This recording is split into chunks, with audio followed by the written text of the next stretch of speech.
Hi guys, welcome to Richard Cabile YouTube channel, and to this video, I will teach you how to enable or disable slow key on Samsung Galaxy A02. And okay guys, but before we start, kindly subscribe to my YouTube channel by pressing the subscribe button and the bell to notify you if I have new videos. Okay guys, let's start.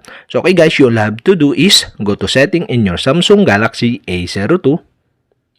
In settings, scroll down and go to accessibility. Here in accessibility, go to interaction and dexterity. In interaction and dexterity, okay, scroll down again and you can see the mouse and physical keyboard section here. And you can see here the slow key. And okay guys, on the right side, you can see the switch button. And okay guys, if this turn on or enable, type by touching and holding for a set time to avoid accidental key presses. And okay guys, to enable the slow key, you'll have to do is switch on the switch button on the right side. And that's it, okay? We have successfully enabled. And also you can set the seconds of this slow key. Okay, you can tap the slow key. And you can see the adjustment here.